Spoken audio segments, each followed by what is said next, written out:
Hello everybody, welcome back. Let's have a look at the old Lenovo and we'll talk about CPI just first of all before we go any further. So CPI coming through later. This is the independent number crunch version of the CPI from Trueflation, which uses the Chainlink Oracle. We've used this several times in the past. This is the official US government reported rate. So that's current inflation. This is what Trueflation believes it to be. I think Trueflation is more up to date, whereas the CPI, what shall come through later, is using older data. So this is probably what it really is, or closer to what it is actually. But this is using data that's more readily available and more recent, and so it gives us a much lower read. The thing is not to focus too much on the actual numbers and the figures and the discrepancy between them, but the general trend, which is clearly down, right? So inflation going down in America, not quite the same everywhere else, but in America, they look like they've got a decent handle on it, coming down dramatically, basically, over the last 6 months or so. And with that said, that mimics the way that the Fed have just slowed the rates of the raising of rates, 0.25 last time. They might even have a pause, or they might just keep going 0.25. Either way, they're slowing it down because inflation's coming down nicely. The trend is down. This is due to many things, not just the raising of rates. And the goal here for the Fed is to have inflation. Or should I say, well, I suppose, yeah, inflation, CPI prints, match that of the rate of borrowing. And then they'll probably keep the rate of borrowing, at that particular level for a little while, because that gives them that superpower to lower the rates in the event of some form of economic disaster. And that is their tool that they can use to help stimulate the economy. And does the American economy need stimulating right now? Well, we'll just look at the S&P here, and it doesn't look like it does, really. This is just a bear market. It's a standard bear market, not even that aggressive, quite neat. And I've said for ages now, since we came down to this level, I believe this to be the bottom for the S&P. And now we've broken out of the descending trend line, so effectively the larger portion of the bear market structure, we've broken out of that. And so it doesn't look like the economy needs stimulating, does it? And I'm pretty sure that the Fed would agree. And so for them to lower rates anytime soon would be unreasonable. I think they're going to keep raising the rates until they find that their official CPI inflation data matches that of the rate of borrowing. And the rate of borrowing over in America right now is between 4.5% to 4.75%, and their official data currently stands at 6.45%. So there's a little bit further for them to go. A little bit more raising of rates, a little bit of a continuation of a downtrend of the inflation data until they meet in the middle, and then that's it. Then they're all set. Then I believe at that stage, then they will completely pause, and I think that they'll meet basically in the middle. So if we're thinking about the official data being 6.45, coming down maybe over the next few months or so to probably be about 5.5 to 5. And that's where I think that the Fed will have their rates, their rates at their borrowing rates will be about 5 to 5.5. So inflation down to 5.5, and rates of borrowing up to 5.5, and that will be it. Then they will stop, and that the Fed will pause, and maybe later on, like quite a prolonged period later, they may lower rates if they see things like housing market start to buckle, things like that. But otherwise, they'll leave it at that, and they'll only lower those rates if they need to help, like I say, stimulate the economy. Rather, probably most likely a housing market, sorry.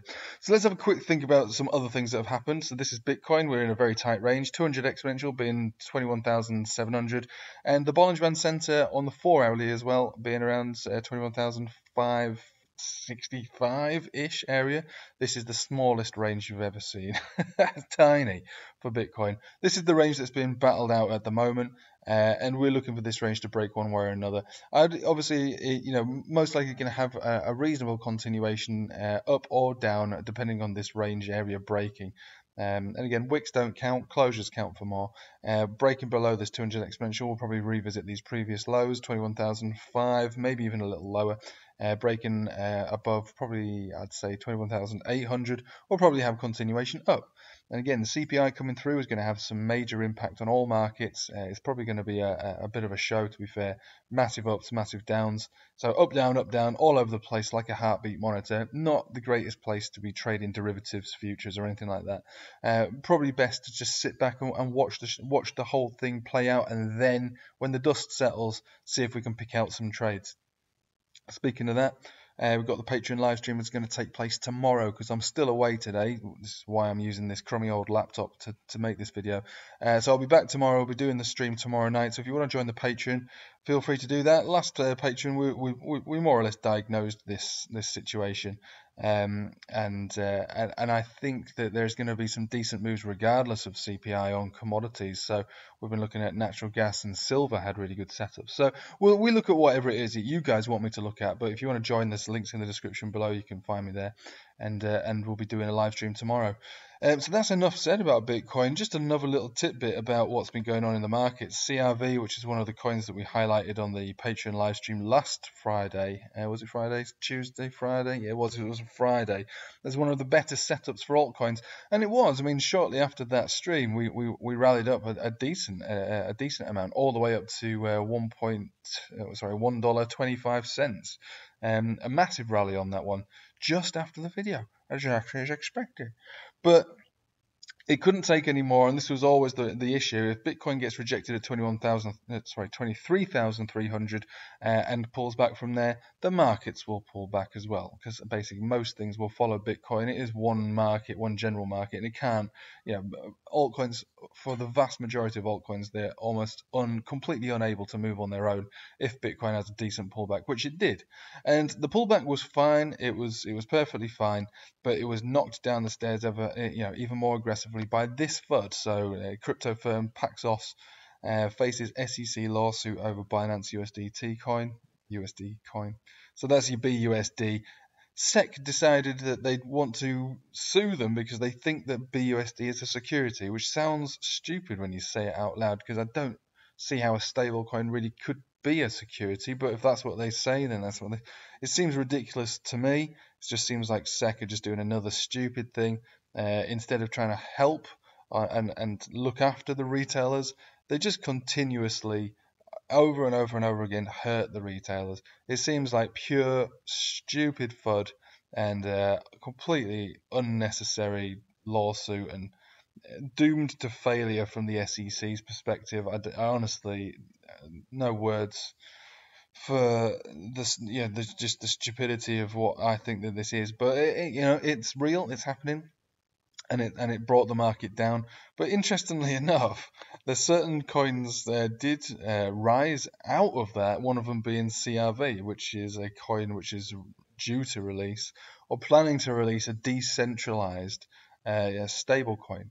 I don't know enough about it, but that's why it was running yesterday in the face of the dump. And if we can couple that with the way that the chart looks, it was a decent move from the back of this this support, this 50 exponential, this 200 simple, whichever one you want. And at the moment, if we look at the continuation on curve, you'll get it, especially if the market is favourable after a softer CPI print today. But you'll get it if you close above this Bollinger Band center. This would almost certainly cause a V-shaped recovery on this chart here, onto a new local high. We've got a bit of an RSI breakout on the daily here, and the same kind of vibe taking place on the 4-hourly as well. So I quite like it. I do quite like it, but it's going to take the rest of the market to be okay, and that's going to take CPI data to come through favourable. And again, it's going to be volatile, and we can't guarantee any massive move on anything today. Today is basically a sit back, watch and wait, see what takes place in all markets kind of day. And tomorrow is where we decide to look out of our bomb shelter to see if it's safe to trade, really, which is basically that's the best way to interpret today. Unless, of course, you're a hodler, and then it doesn't particularly matter. I still think that official data is going to come through favourable, but that's why I started by talking about all this boring stuff with CPI data, because it is going to play a major role today. It's one of the biggest events. It will certainly be the biggest event of February. and the trading environment after today will be based around what takes place today. So we'll leave it there. There's not much more to say about this. It is what it is. That is the situation today. That is the setup for Bitcoin. Very tight range. Euro looks okay. S&P looks okay.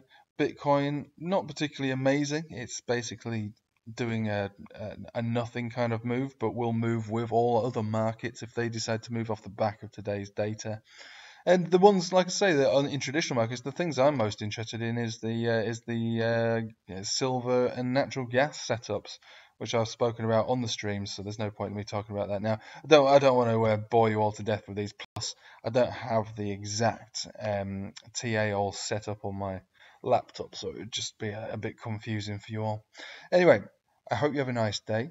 If you want to like the video now, the algorithm prefers you to do it, and they'd also like you to leave a comment. Doesn't matter what you leave, just tell me what you ate for breakfast or something. The algorithm won't care so long as there's engagement at this stage of the video.